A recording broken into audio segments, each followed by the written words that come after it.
ताकि हमारे नए वीडियो आपको लगातार मिलते रहें।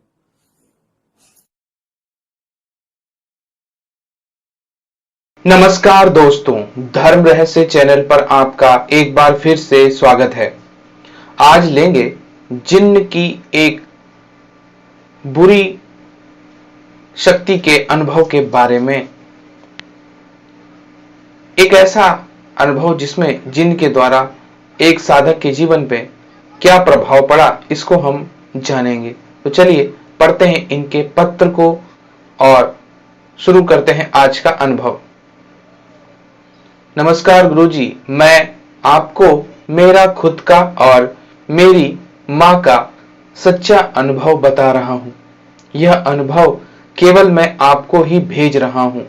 मेरा नाम मत बताइएगा। मैं गुजरात से हूँ। मैं आपका वीडियो रोज देखता हूँ। बात आज से 6 साल पहले की है, जब मैं 10वीं की परीक्षा की तैयारी कर रहा था। मैं पढ़ने लिखने में ठीक था, लेकिन मेरे परिवार में किसी की मुझसे ज्यादा उम्मीदें नहीं थी। मेरे परिवार में मेरी माँ और पापा हैं।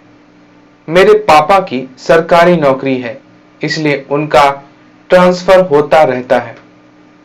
कुछ महीने बाद जब मेरी माँ 10वीं की परीक्षा पूरी हो गई थी, तब मेरे पेपर भी ज्यादा अच्छे नहीं गए थे।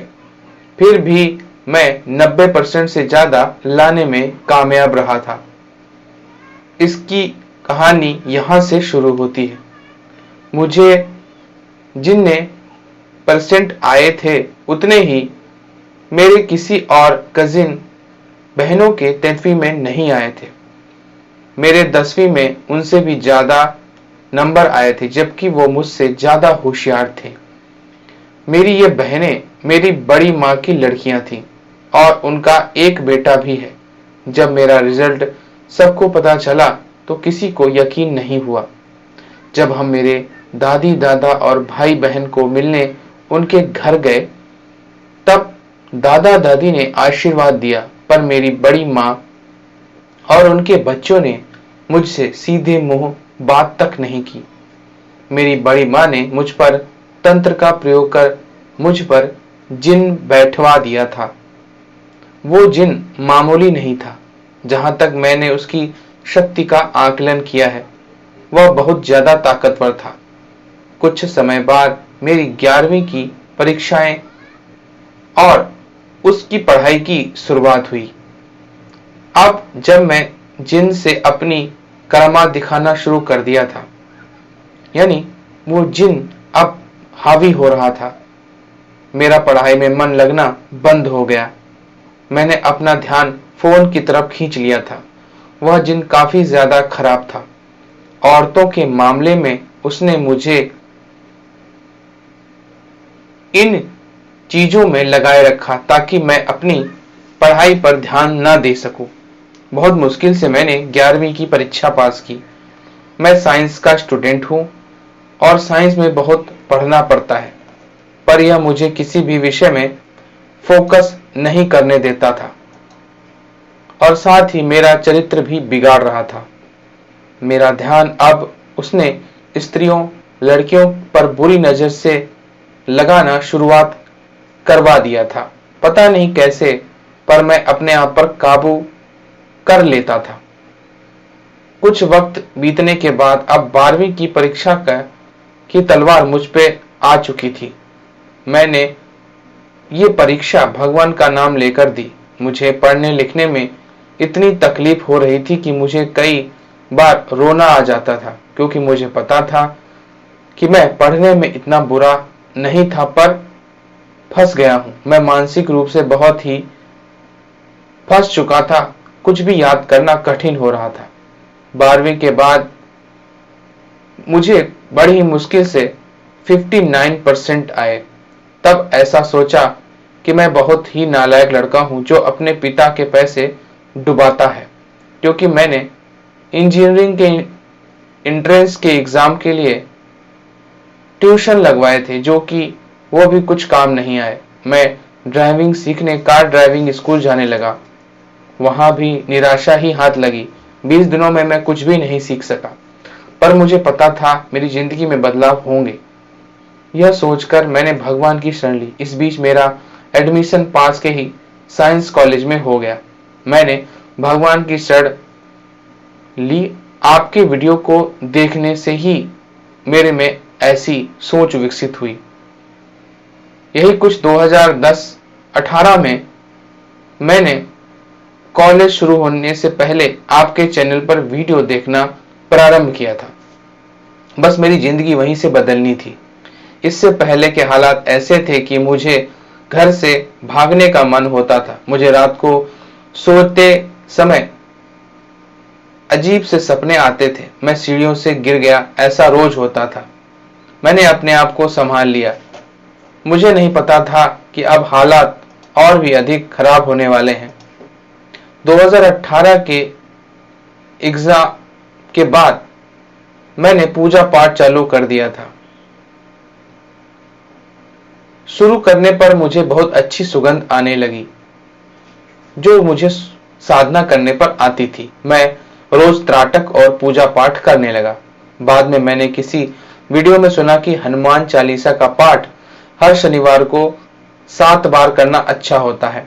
मैं अपनी बुरी हालात के पीछे अपने ऊपर चल रही शनि की 7.5 या ढैया समझ रहा था। इसलिए मैंने हर शनिवार यह पाठ 7 बार पढ़ना, साथ ही हनुमान जी को तुलसी के पत्ते का प्रसाद चढ़ाने लगा। जिस दिन यह करता मुझे धूप या लोबान की खुशबू आने लगती। मेरी हालत अब बदतर होने लगी थी, पर फिर भी मेरा ध्यान पढ़ाई में कम लगता। यानी कि अब कुछ स्थितियां संभल रही थी, लेकिन पढ़ाई अभी भी अच्छी नहीं थी।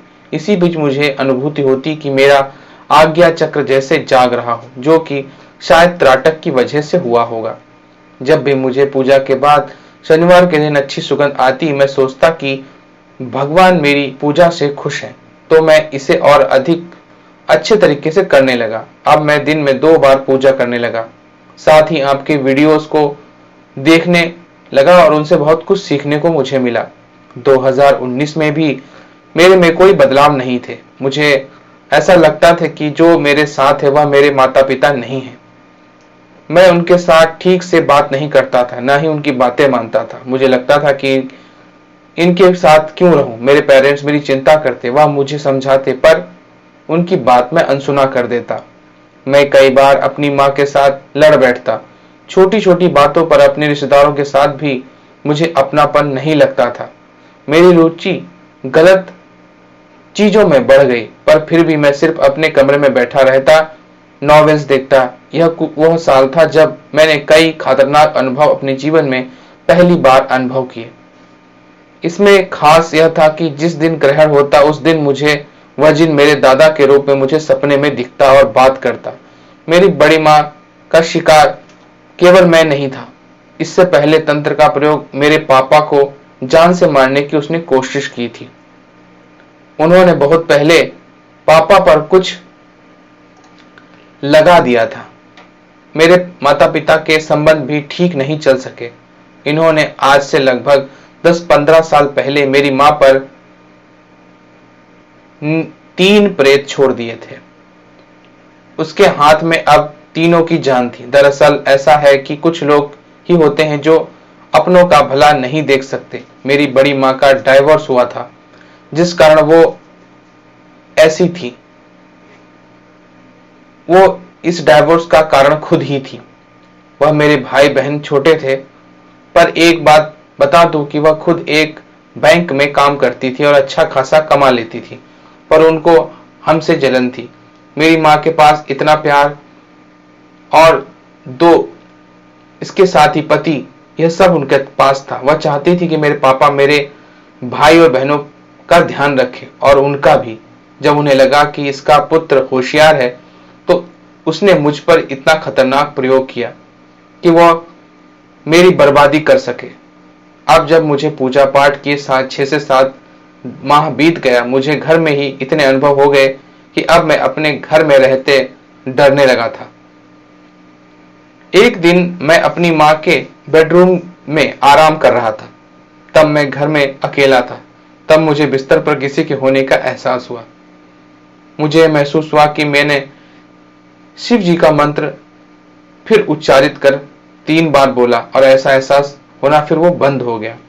अब जब मैं शाम को पूजा करता तो मुझे ऐसा महसूस होता कि मुझे कुछ दूर एक साया देख रहा है जो मुझे पूजा करते वक्त बंद आंख होने पर दिखता था। अब रात को भी मैं डिम लाइट जलाकर सोने लगा। मेरा डर बहुत बढ़ चुका था। धीरे धीरे यह साल भी खत्म हो गया। अब 2020 आ चुका था। तब मैंने सोचा कि आपसे गुरु दीक्षा ले लूं, लेकिन कई कारणों की वजह से यह संभव ही नहीं हो पाया। मार्च 2020 में मेरे साथ ऐसी घटना बनी कि मैं यह बात अपनी माँ से शेयर कर उन्हें मुझ पर जबकि विश्वास था, पर पिताजी कुछ नास्तिक नेचर के थे। वह यह सब चीजों को भ्रम मानते थे। यह घटना क्या थी इसके बारे में जिसकी वजह से मेरी जिंदगी में भूचाल सा आ गया, यह मैं आपको अगले भाग में बताता हूं।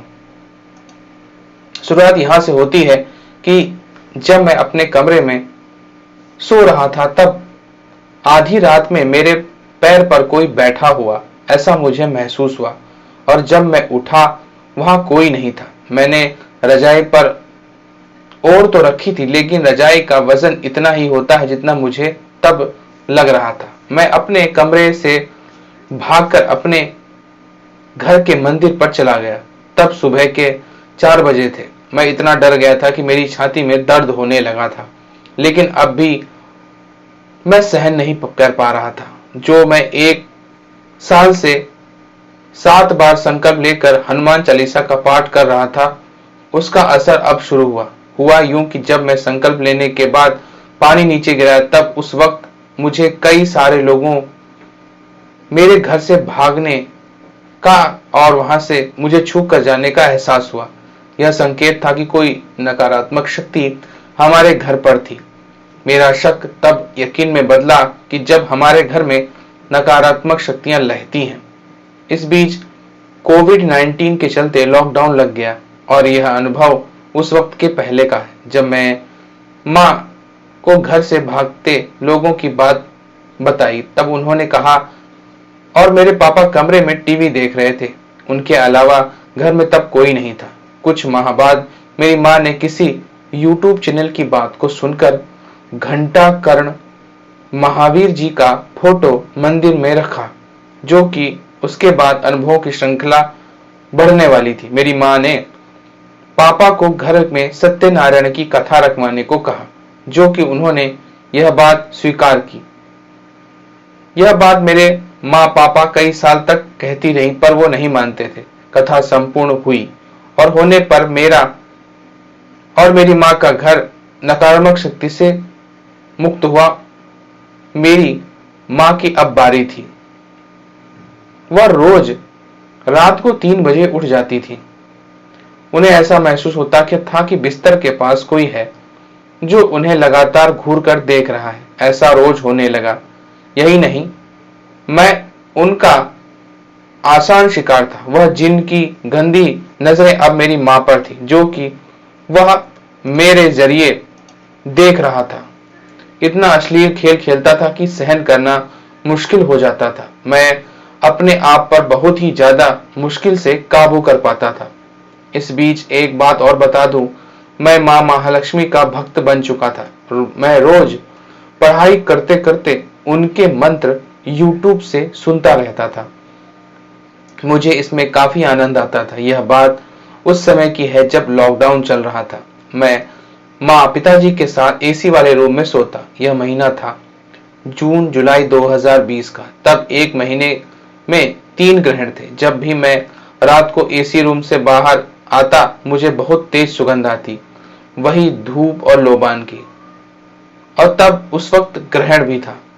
तब वह जिन गुस्से में एक लोटा पटक कर मेरे पापा के रूप में आके कहने लगा कि तुम पर माँ लक्ष्मी की आशीर्वाद है, तुम्हारी माँ पर भगवान सत्यनारायण की कृपा है और तुम्हारे पिता पर शिव जी की कृपा है। यह सब सुनकर मैं चौंक कर उठ बैठा कि यह व्यक्ति मेरे पिताजी का रूप में सामने आया है। पिताजी तो नहीं थे, पर यह ऐसा क्यों बोल रहा। यह बात मैंने अपनी माँ को बताई थी। इस बीच ऐसा हुआ कि मेरे घर में काम करने वाली एक आंटी ने मेरी माँ को बताया कि उनके पहचान के एक बाबा हैं जिनमें हनुमान जी की सवारी आती है। वहां जाकर आप अपने ऊपर हो रहे इन अनुभवों का कारण पूछना। मेरी माँ मुझे और पिताजी को बताए बगैर छुप छुप कर जाने लगी। यह वह 2 बार कर चुकी थी। वह अपनी सहेली का नाम लेकर उस बाबा के पास जाती। इस बीच एक ऐसा किस्सा हुआ कि मुझे अपनी माँ की बात पर यकीन हो गया। हुआ यूं कि एक रात मैं इन्हीं के एसी रूम में सोया हुआ था। तब मैंने अपनी आंखों से उस काले साए को मेरी माँ के बेड के पास खड़े देखा। सिर्फ 5 सेकंड के लिए मैं उसे देख पाया था। इसकी आगे की कहानी मैं आपको अगले भाग में बताऊंगा। तो देखिए, यहां पर इन्होंने जिन्न के साए का असर इन पर और उनकी मां पर बताया है। अगले भाग में जानेंगे कि इनके जीवन में आगे क्या घटित हुआ था। तो अगर आज का अनुभव आपको पसंद आया है तो लाइक करें, शेयर करें, सब्सक्राइब करें चैनल को। आपका दिन मंगलमय हो। धन्यवाद।